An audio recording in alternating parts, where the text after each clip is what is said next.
For a great cup of joe, there's one thing you should know. Your morning brew can also be playful. Buff Boy Brewing guys make the temperature rise, and you surely feel naughty when you swallow our coffee. If you want some real heat, give your mouth a fine treat. You will want some more, rest assured. Buff Boy Brewing, you can't get enough of. It's time for The Scribble, your weekly fix of celebrity chats, bizarre stories in the news, and basic random chatter with best-selling author and syndicated radio host Jeremy Bradley. Make sure your seat is in the upright and locked position and your barf bag is securely in place. Here's Jeremy Bradley. Thank you very much, Larson. Jeremy Bradley here. This is The Scribble, and thanks for tuning in at thescribbleshow.com and on SoundCloud and iTunes. Happy Friday, March 24th. And, a lot has happened in the week since we spoke on St. Patrick's Day. You'll recall that I had a Shamrock Shake. That's the green minty sort of milkshake from McDonald's. I had that first thing in the morning on Friday, and let me tell you, it was flying. Then we had a coworker's birthday party, so I went and I had green beer on St. Patrick's Day at about 11:30 in the morning. So sugar high first thing in the morning, beer 11:30. By noon, I had 2 green beers. And I'm not a beer drinker. I realized, after they told me, that they just put food coloring in it. I thought that this is like a special kind of beer, or because when you think about a Shamrock Shake, it is not just like a vanilla milkshake that's green. It's actually mint. So I was totally clueless. And then, of course, the other people, there were 6 of us at the table. 4 of them, I guess, beer drinkers. But I guess everybody knew that it was just like a food coloring that was put into this beer to change the color of it. So I had that. And then I was telling my Shamrock Shake story at the table. And then people said, well, why don't you just make your own? And they said, get that creme de menthe stuff from the liquor store, from the booze store, and make your own. So you get vanilla ice cream, use that mint stuff. I got chocolate chips, and I have a blender. And then I had, whipped cream, Cool Whip, on top after. And so I'm making these like frozen smoothie, milkshake kind of booze drinks Friday night. So I was not only seeing green, but I was drinking green pretty much all day on St. Patrick's Day. And you totally forget, at least I did, that it was St. Patrick's Day. Like, I didn't even realize after, like, wow, I'm actually celebrating. That's going to be my excuse if somebody says you're an alcoholic and you've got a drinking problem. But I totally didn't even think. It was a birthday, it was a Friday, it was, whatever. That's what I did. So I just wanted to give you that update about the whole Shamrock Shake thing, is that it continued. And then because it was for our Canadian friends, it was a 4-liter pail of ice cream. For Americans, let's say 4-gallon. I didn't have the whole thing last weekend, but I had probably about half of that throughout the course of the weekend. So I was living on like booze, milkshake type drinks. And so, yeah. Needless to say, by the way, Sunday morning, and I even tweeted this last Sunday, I was up very early. I did 2 hours on the treadmill just because I felt so bad. People sort of look at the weekend as cheat days. I actually look at, the weekend is kind of my time to just eat very little, drink very little, and just exist. I dine out a lot. I don't really care to cook, so I do that a lot during the week. And I'm not overweight. I'm a decent size. I'm actually underweight according to my doctor. But it's one of those things where the weekend for me is sort of the time to let my body get all of like the salt and sugar, and not that I eat very poorly, but you just kind of get all that stuff out of your system. So weekend is kind of, I eat very little. Not last weekend though. So there you go. And it was interesting that on Twitter there's always these. Anybody can go on a rant on Twitter, and what I find interesting these days is when celebrities they read out their hate tweets, like when people bash them and mock them or say horrible things about them, and it's interesting to see the celebrities read them out. Kat Deely, the host of So You Think You Can Dance, maybe you've heard this story already. She had a bad experience at a restaurant, and like many people do, called them out on it on Twitter and tweeted that it's a horrible restaurant with worst experience, the manager was a moron. These are words that she used. And So what a lot of people do nowadays is the restaurant sometimes will publicly apologize, right? They'll own it, and that's if you've taken social media in school, you or PR or marketing or anything like that, you kind of know that that's what you do. Is if somebody is tweeting you to your organization, you do like the public apology thing, and then that's it. You don't really engage in a battle. But what happened in this case, and you can definitely look this up, and you'll see the tweets and the exchange that she had. The server from the restaurant then chimes in and posts pictures of the receipt where she didn't leave a tip, and says, you were served with love. Sorry that you had this reaction to free food. I guess they comped the meal because it was wrong like 4 or 5 times. She says it was inedible, and the manager's a moron, and blah blah blah blah. So it's very interesting when you see this mild-mannered woman on TV who's, she's got the accent, she's a lovely woman, and then she's just lashing out this hatred. So I do commend restaurants when they stand up and do the pleasant reply, sorry that you feel this way, we try to do our best, and blah, blah, blah. So I'm sort of torn on this situation because I feel like the server is taking a picture of the receipt and flashing that and like posting it on social media. Sure, it was in response to something this woman did, but at the same time, like, why are you hanging on to that? Even though she made it clear on the receipt, 0 tip, whatever. Were you hanging on to this because you knew it was her and you were going to do this anyway? Did you hold on to this because maybe you were expecting something to happen and then you went and did it? So not that this indicated her name or her credit card information or anything like that. It just feels like it's a real invasion of privacy because being a public figure, I'm not going to say that I'm a celebrity, but I'm well known in the city because I'm in the newspaper and I'm in the media. But I don't really want to go to a restaurant and let's say that I did have a bad experience or I didn't like the server because they were rude or they screwed up and I don't do it. Now all of a sudden I'm going to be like publicly shamed because, here's that a-hole from the newspaper and he didn't tip, and it was, he was a dick. And so that's where I'm sort of lost on this. I don't really know. It is somewhat of an invasion of privacy. Is this guy doing it just so that he can kind of get the last laugh and say, we treated her nicely, she's just a bitch? And in PR 101, you're actually just supposed to kind of respond the one time, and then if somebody fires back at you again, not to engage. And if there's any social media experts, Twitter, you have all of these people who are constantly posting about how to, attract your audience on social media, how to engage more on social media, how to engage your employees, how to interact with your audience. It's like, shut up. Everybody's not an expert in social media. And the people who are making money in it, that's all they're doing is telling you how to do it. I don't know if they're necessarily doing it themselves. Anyway, Cat Dealey, So You Think You Can Dance, at this restaurant in Los Angeles, has it out, has this Twitter feud, and back in the day, it used to be that a statement would come from a publicist or a representative from the celebrity, right? Now, it's the celebrity on Twitter just lashing out. So when you actually go to reach out to the publicist, sometimes they've got no comment, which is the case, at least to this morning, where there hasn't been an official statement from Dealey's peeps. But she's kind of said it herself on Twitter anyway. So, I don't know. What do you think about this? I understand when you look at Twitter now, it's scrolling on my screen right now. I see so many Twitter battles about Trump every day, and I'll be honest, and I've mentioned it on this show before, it is the same people almost every day, same celebrities constantly going at it, and engaging with these people. And as a celebrity, I think, and I'm not going to name the celebrities here, but as a celebrity, I think that you would have better things to do with your time than sit there. We tape our radio shows in the evenings, and so Monday through Thursday, when we're taping radio shows, I have TweetDeck open, and I see those same celebrities every night doing it.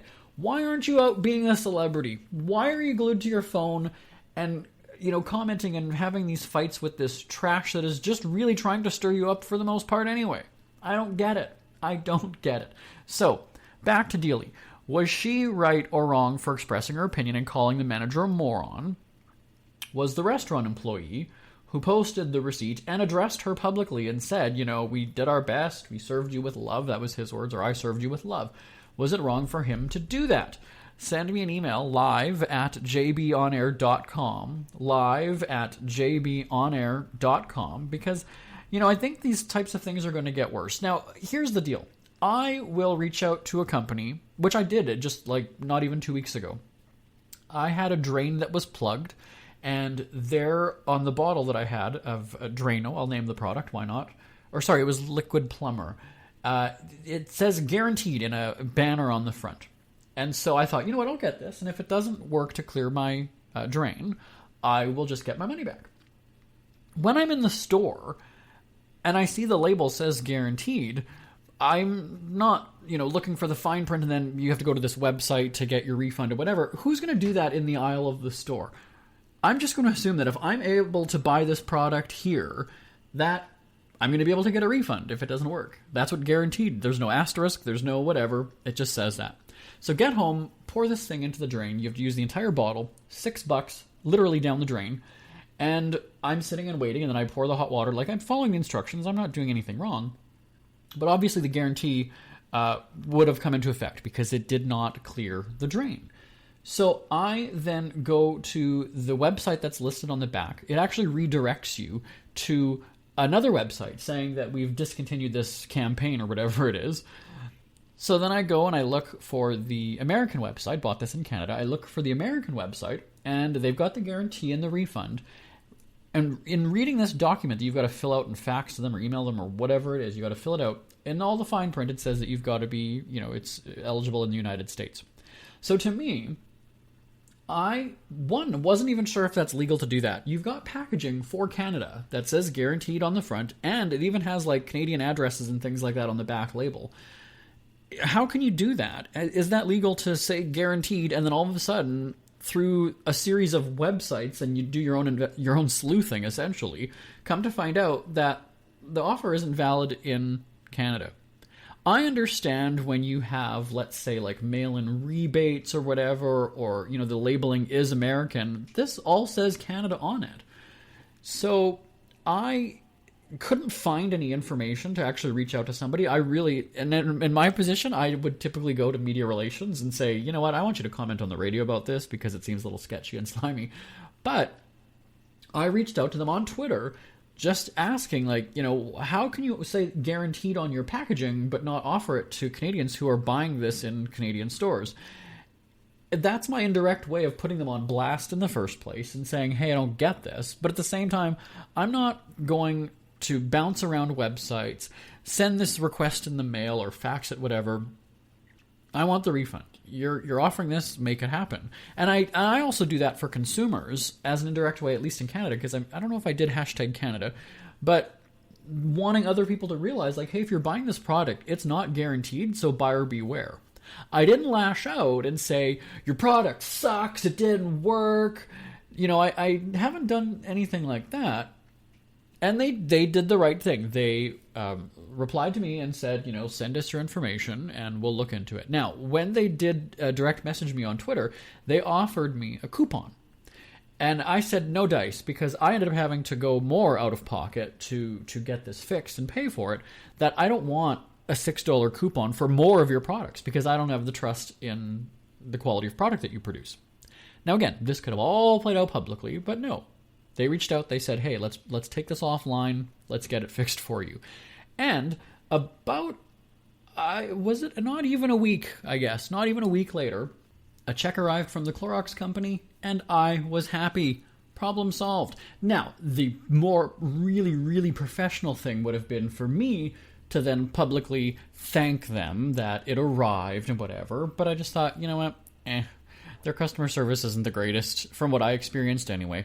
But yes, it did arrive. So I do see the benefit of calling out a company about an experience sort of directly but indirectly, not lashing out at them, saying your product is horrible, as Dealey seemed to do. I hate that. I hate her entire name. Kat Dealey? Kat. What's the dealio? I don't know. And now to see this, it's just, like I said, that whole mild-mannered, the accent and, the little blonde kind of thing, and then you just hear that she's a bitch to people, and it just kind of makes you wonder. Then again, it's no different than a lot of people do. I've seen a lot of rants on Facebook, and people do paragraphs and paragraphs just, lashing out at things on company pages and stuff like that. So I'm not saying it's wrong for her to do it because she's a celebrity. I just think, if you go about things the right way, you might have a better outcome. I mentioned that actually in my book, The Official Guide to Being an American Cheapskate, there is the right way to complain. There really is a right way to complain. If you don't come out swinging and expect to get results and to get helped. really, in terms of customer service, I know when I worked retail many years ago, if the customer came in and came out swinging and just had their fists out right at the beginning, I was going to shut down. If anything, it actually made me laugh that I would try to make it as even more difficult for them as possible, just because they were being a dick about it. But if I felt sorry for them and they were pleasant and, they just wanted to return something or exchange something or whatever it was, and they were decent people, I probably was going to go out of my way to help them. But you come at me like screaming about something that I had nothing to do with, then I'm going to do as little as I can. I mean, and when you think about today's like millennial world, it's the me generation. So these people aren't going to take crap from you. How many times have you called an 800 number? You get a call center, and the people are just, you get some young person on the phone who just really doesn't bend over backwards to provide a positive customer experience. You know that it's called customer experience now, not customer service in most places. And, so anyway, again, live at jbonair.com. I'd love to hear your thoughts about this whole, celebrities lashing out, then the restaurant responding, and even having an employee take a picture of your personal bill and tweet that publicly. Live at jbonair.com. And we're on Twitter. As yes, we are at The Scribble Show. Isn't it crazy that you wait for payday, but before you know it, you're strapped for cash again? It's time to stop blowing your money and become a smart spender with the book, The Official Guide to Being an American Cheapskate at cheapskatebook.com. Learn simple ways to cut costs at home every day and during special times of the year. Don't go broke at Christmas. Don't remortgage the house for a fancy vacation. The book is filled with tips to save you money throughout the year. Check out the best-selling book, The Official Guide to Being an American Cheapskate at cheapskatebook.com. Or on Amazon and iTunes. Airfares go up and down more than planes themselves. Pricearazzi.travel has you covered when flight prices change on Expedia.com. If the prices drop, you'll be sure to know about it. There's already so much to remember when you travel, and you shouldn't have to worry about paying more than you needed to on your flights. Let Pricearazzi.travel keep an eye on that for you. Your biggest concern should be if you've packed enough money to buy all the trinkets you really don't need, or if your swimsuit shows off enough skin in all the right places, or that while you are away, the kids have enough food in the kennel and that the dogs get to school on time. Wait, flip those last two. Simply register your email address with Pricearazzi.travel and then book your flights on Expedia.com. Your itineraries are automatically sent to Pricearazzi, and you could do your happy dance if the flight becomes cheaper in 24 hours. Better yet, you could actually end up flying for free. And who doesn't love free, right? Find out how to save on your Expedia flights at Pricearazzi.travel. Avoid bank account turbulence and sign up now at Pricearazzi.travel. Ever had something to get off your chest but never had the balls to say it? That's a load of crap. Speak Free with JB.com is exactly what you've been waiting for. Your chance to tell it like it is and not care what anybody else thinks. Have your say on issues of the day. Join newspaper and radio columnist Jeremy Bradley as he tells it like it is. Hundreds of thousands of people have stopped by, including some well-known celebrities who have had a chat with JB and speak candidly about what's really going on in the world. You can join them too. Have a rant or a rave. Be brave and head on over to www.speakfreewithjb.com now. Jeremy Bradley here, back on The Scribble. That opening segment, by the way, was about half of the length of the show. I went on a little bit too long with those rants. We have an entire list of things to go through today. We've got 30 minutes of just me talking, because it has really been an eventful week for me. Since St. Patrick's Day, since last Friday morning, there's been a lot happening. So we've talked about my Shamrock Shake and drinking green all weekend, the ways that people are complaining on Twitter and the professional ways to do that. The other night, I swear I thought I wet the bed. I'm not kidding you. I wasn't even drinking.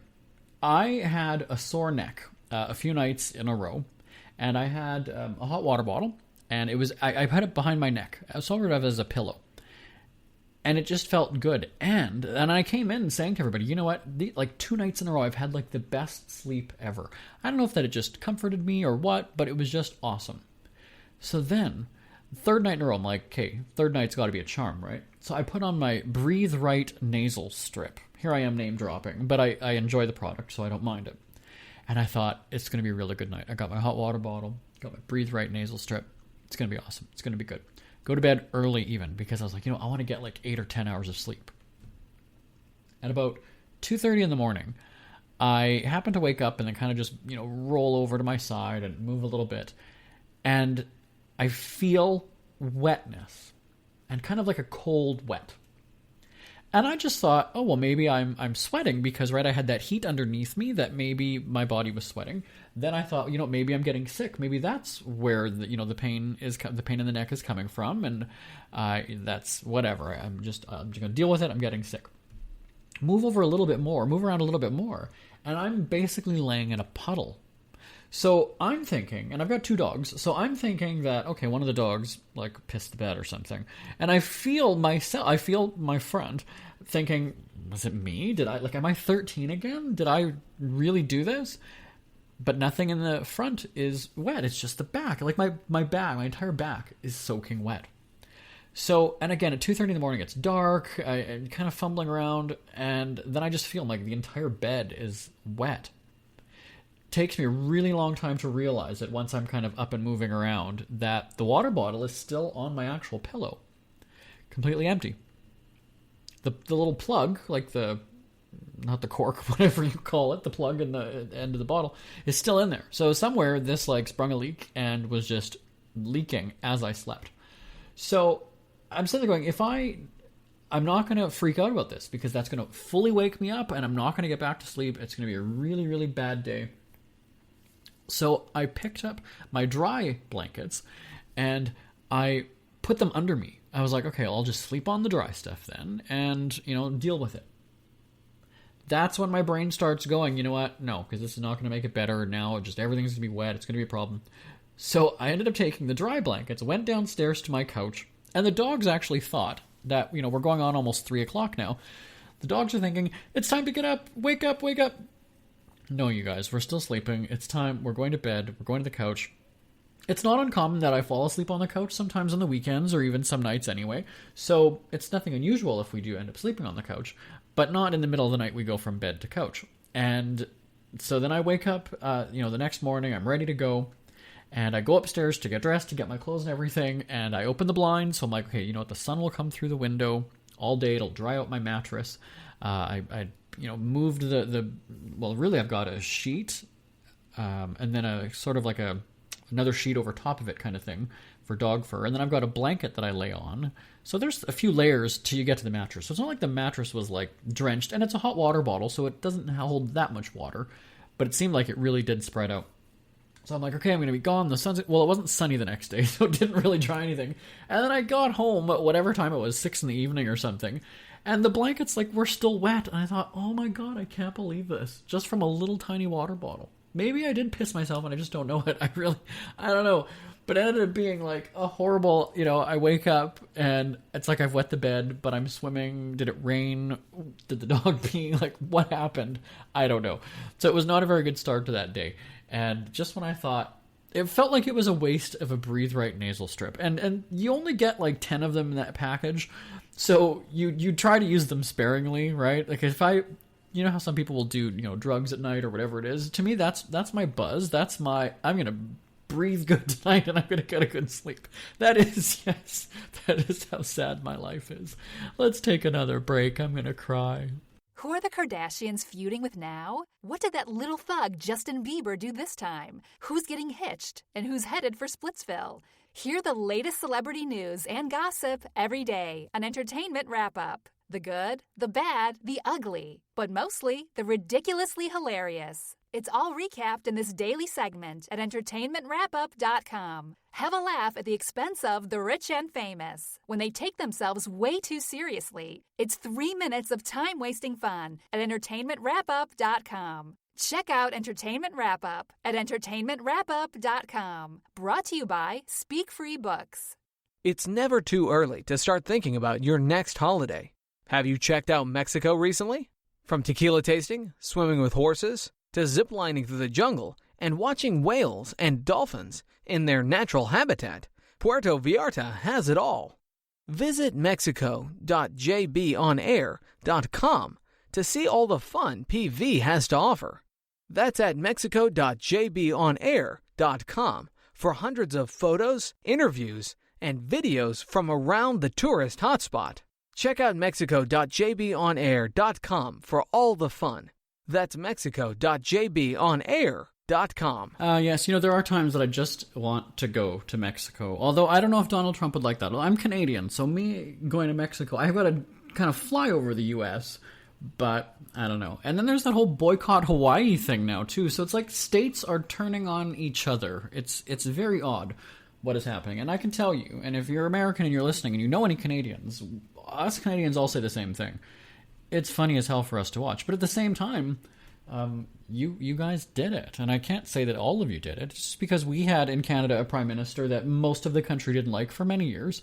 And we kept saying, well, we don't want him again. We don't want him again. Sure enough, he was elected. It happened. We bitched about it, but then we kind of got over it and we just sort of forgot about it. But Americans are very, very big into the politics. So, like I said earlier on Twitter, that's, you see people bitching about that like every night.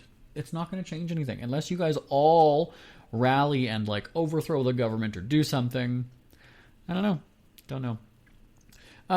Richard Simmons, you might recall, he was a fitness guru. I'm sort of talking like he's dead for good reason. He's been in seclusion. He's been a recluse. He's been in hiding. He's been just keeping a low profile over the last year and a half, maybe almost 2 years. And it's once again surfacing in the news that his housekeeper is keeping him hostage. So literally a housekeeper, she's keeping him in the house. And he says he's fine. Police have even gone to his place at least twice in the past, let's say, year to check on his well-being because people have reported and said that there's a concern. For his part, Simmons says that he had an injury and he was kind of laying low, but he's also been in the spotlight for how many decades and just wants to live a low-profile life. He just wants to do his own thing. Now, again, a big part of it is that he's barely ever seen out of his house. There are actually people who are watching like every day to see if he's coming out and see what's going on. And he will at times sometimes appear in his window or whatever it is. It's kind of a weird, almost Michael Jackson thing. So this is a celebrity who, in a sense, wants to retire from being a celebrity. And people don't want that. They don't want to allow that. You're Richard Simmons. You are like the weight loss fitness guru. You had this workout studio that ended up closing because he stopped going to it and it kind of just didn't really work anymore. And he just wants to be left alone. He just wants to do his thing. But that is not okay, according to a lot of people. Now, admittedly, they do have legitimate concern when here's somebody that used to be the life of the, he's a big personality. If you've seen him, you know who he is, you'll agree. So it's a bit concerning when he does like a complete 180 and now his personality is not there anymore. But I know, and again, I'm not as flamboyant and over the top as he is, but I know that when I've got to be on the radio, I know that when I'm, representing the newspaper or I'm out in public representing my books or our company or whatever it is, I have to be on. And there's that expectation that you're going to be you because people see you and they know you as you. And you have to be smiling. You can't be grumpy. You can't be frickin' Cat Dealey and a bitch to people. You've got to be pleasant. And that's why, and I say this to a lot of people, is that come the weekend or a day off, I do pull a Richard Simmons and I just hide out in my house and want to do nothing. And I can only imagine for somebody like him, again, because he's already put that expectation that he's over the top, he's bouncy, he's going to be, hilarious and energetic. I felt sort of the same way with Robin Williams, that, he just didn't have that opportunity to kind of be chill. Here's me using really, casual lingo. And I feel the same, for Richard Simmons, is that they're always going to expect him to be on, and it gets really annoying. So, again, he wants to be a recluse, that's fine, let him. Because in all honesty, there's a lot of people that take vacation time for, 2 weeks and just hide out in their house. It should be okay. But again, bigger concern, he's not leaving the house. Is he being held against his will? He says no. Police have checked on him. He's okay. What are your thoughts on that? Send me an email. live@jbonair.com, live@jbonair.com. Or hey, you know what? We're on Twitter. We hear you chirping. Get scribbling. Tweet up the Scribble at The Scribble Show. Join the discussion with Jeremy Bradley. It's all going down right now on Twitter @The Scribble Show and @thescribbleshow.com. Thank you very much, Larson. And we are out of time. So the list of things that I had to talk about, maybe we'll carry this over to next week. But I hope you've enjoyed hearing the stories that I talk about. I've got a book coming out that has a whole bunch of stories from my life. and very, very sarcastic and funny stories, I think. So if you do enjoy the sense of humor that I deliver week after week here on this 30-minute podcast called The Scribble, it's definitely a book you're going to want to check out, because I just, we've bounced a bunch of chapters off several different people, and they seem to enjoy it. So if you just enjoy a laugh, because this world is so serious these days, and everything is offensive, and everybody's offended by this and that. So if you don't have a stick up your ass, I think you'll enjoy the book. We'll talk about that in the coming weeks.